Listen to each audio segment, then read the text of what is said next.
Today, we are going to talk about a mystery. Let us turn our eyes to the roof of the world, to the Himalayas, to Tibet. For centuries, this region remained inaccessible, protected by mountains of ice and a profound silence. But there, kept in secret monasteries, existed a knowledge about human nature that defies time. There is a small book, but of frightening spiritual density, called The Voice of the Silence. For a long time, the West doubted the authenticity of this book. It was said that the author, the Russian Helena Blavatsky, had invented it. Blavatsky was an extraordinary woman of the 19th century, a tireless traveler who claimed to have lived in Tibetan monasteries and translated fragments of an ancient work called the Book of the Golden Precepts. Today, we know she was telling the truth. Sacred Tibetan documents, such as the Kanjur and the Tanjur, contain verses identical to those she brought to the West. What we have in our hands is not just literature, it is a map to cross the most dangerous terrain that exists, our own mind. To understand the voice of the silence, we need to understand how the sages of the East viewed human evolution. They did not see evolution merely as biological. They saw the evolution of consciousness. Imagine a ladder with 3 steps. On the first step, the human being perceives the sacred outside of himself. He looks at the storm, the sun, the mountain, and feels that there is a greater force. He creates altars. He worships external gods. This is the phase of devotional religion. On the second step, man begins to realize that this God who is outside is also inside. He begins to recognize divine attributes within himself: justice, goodness, harmony. This is the phase of philosophy, of know thyself. But there is a third step. It is the step of initiation. It is the moment when the barrier between inside and outside disappears. Man realizes that he and nature are one single thing. He recovers unity. The voice of the silence is a manual to reach this third step, but the path is not easy.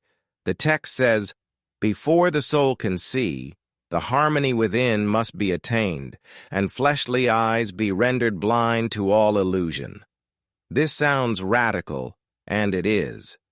The text invites us to realize that the material world, with all its colors and distractions, is in fact an illusion, a dream. Aristotle said that philosophy is born from wonder or exhaustion. There comes a moment when we look at material life, being born, growing up, paying bills, seeking pleasure, fleeing pain, dying. And we realize that this is very little. It is a predictable combination analysis. It is a repetitive scenario. When we are exhausted by the answers of the world, we begin to seek the answers of the soul. The book teaches us to look at the backstage of life. If everything material dies, if everything we love one day disappears, what is real? What remains? The Tibetan tradition says that we are like actors on a stage. The character suffers, cries, and dies. But the actor, the one behind the mask, remains intact. The problem is that we forget we are the actor and think we are the character. The voice of the silence is the call for the actor to awaken. There is a phrase in the text that summarizes this challenge. Before the soul can hear, the image, man, has to become as deaf to roarings as to whispers. The roarings are the fears, the furious elephants of life, the threats, the losses. The whispers are the desires, the golden firefly, vanity, praise, greed. As long as we are slaves to fear or desire, we are deaf. We cannot hear the voice of our own essence. We need to find a point of balance, a center that does not oscillate, so that, in the silence of desires, true wisdom can speak. The path to wisdom is described in the book through a powerful metaphor, the 3 halls. The pilgrim, which is us, needs to cross 3 states of consciousness to reach liberation. The first hall is the hall of ignorance. It is where the majority of humanity lives. It is the state where we mistake the light of the sun for the light of a bonfire. In this hall, the human being is guided only by instincts, to survive and reproduce with the maximum possible comfort. The mind is used only as a tool to satisfy animal desires. It is a state of sleepwalking, where we believe we are only the physical body and that happiness lies in accumulating things. The second hall is the most dangerous. It is the hall of learning. Here, man has awakened the intellect. He seeks knowledge, he studies, he becomes cultured. But the book gives a terrible warning. In this hall, thy soul will find the blossoms of life, but under every flower, a serpent is coiled. What is the serpent? It is intellectual vanity. It is pride. It is thinking that knowing things is the same as being wise. The intellectual can be as or more selfish than the ignorant, only his selfishness is more refined, more subtle, and therefore harder to cure. The text says, "Seek not thy guru in those Mayanic regions." The intellectual mind is still not the answer. The third hall is the hall of wisdom.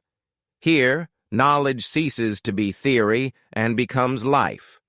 And the key to entering this hall is to conquer the greatest enemy of all, the central concept of Tibetan Buddhism, the heresy of separateness. The heresy of separateness is the illusion that I am me, you are you, and what happens to you does not affect me. It is the belief that we are isolated islands. It is the root of all evil, all violence, and all indifference. The sage realizes that humanity is like a necklace of beads. We may be different beads, but the same thread passes through all of us. If one bead breaks, the entire necklace suffers. Blavatsky translates a precept that says, "Give up thy life, if thou wouldst live." This does not mean suicide. It means abandoning the small, selfish life, focused on my navel, to gain the greater life, the universal life. It is the same teaching of St. Francis of Assisi. It is in dying that we are born to eternal life. The ego must die for the self to be born. The text uses a poetic image. The pure waters of eternal life cannot mingle with the muddy torrents of a monsoon. We try to serve 2 masters. We want divine wisdom, but we do not want to let go of our vices, our habits, and our selfishness. We want to ride 2 camels at the same time. This is impossible. The vehicle, the body and mind, must serve the driver, the soul, and not the other way around. As long as instincts command our life, we will only be rational animals, and not full human beings. The book teaches us to face pain in a revolutionary way. We live in a society that flees from pain at all costs. We want painkillers for the body and the soul. But the voice of the silence speaks of sacred pain. Do not wipe the tear from thy cheek, before thou hast wiped the tear from the cheek of the last of mortals.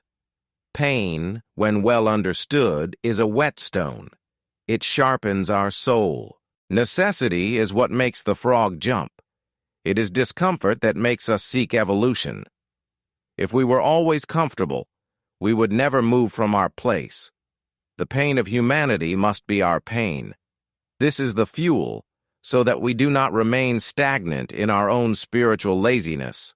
The mind is described in this book as the slayer of the real. The mind is the slayer of the real. Let the disciple slay the slayer. This seems violent, but it is an instruction of control. Our mind, when ungoverned, creates narratives, fears, fantasies, and separations that prevent us from seeing reality as it is. We do not see the world. We see the projection of our thoughts upon the world. If you are angry, the world seems hostile. If you are in love, the world seems beautiful. The mind distorts everything. Slaying the slayer means silencing this incessant mental noise so that reality can mirror itself in our consciousness, like a calm lake reflects the moon. But the culminating point of the voice of the silence is the concept of compassion. For us Westerners, compassion is just a feeling, pity, a desire to help. For Tibetan wisdom, compassion is a physical law. The text says, "Compassion is no attribute, it is the law of laws, eternal harmony." The universe is woven of compassion. The gravity that keeps planets united is a physical form of love and attraction. Everything in the universe tends toward union. When a human being acts with selfishness, he is going against the law of universal physics. He is swimming against the current of the cosmos. That is why he suffers. Suffering is the friction between human selfishness and universal harmony. There is a final choice presented in the book, the choice between the two paths, the path of liberation and the path of renunciation.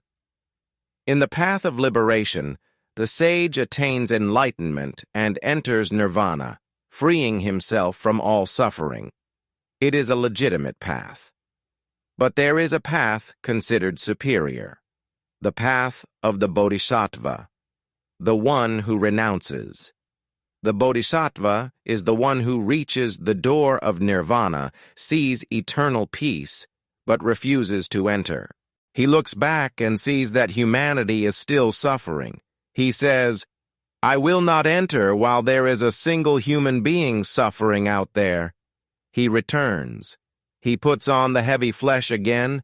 He accepts suffering again to help his brothers walk. This is the supreme ethic. Can there be bliss when all that lives must suffer? Shalt thou be saved and hear the whole world cry? True evolution is not fleeing the world. It is diving into it to transform it. Tradition says that wherever there is life, there will be more advanced beings trying to help. The universe is a great chain of mutual aid. Above every blade of grass, there is an angel saying, "Grow." Above all humanity, there is a divine will saying, "Evolve." The voice of the silence ends by inviting us to be humble. Be humble if thou wouldst attain to wisdom. Be humbler still when wisdom thou hast mastered. Intellectual knowledge swells the ego. True wisdom dissolves the ego. The sage knows he is just a drop in the ocean, but he also knows that he is the ocean. To learn to dialogue with life, to see God in all things, to see eternity in time. Like that flower resisting on the table, fighting against decomposition, we are also posts of resistance of life. We are here to affirm the spirit in the midst of matter. This book is an invitation for us to stop living on the surface. It is an invitation to enter the silence, where all answers are already waiting. Because in the end, the only voice that can guide you is not the voice of a book, nor of a master, but the voice of the silence that dwells in the center of your own heart.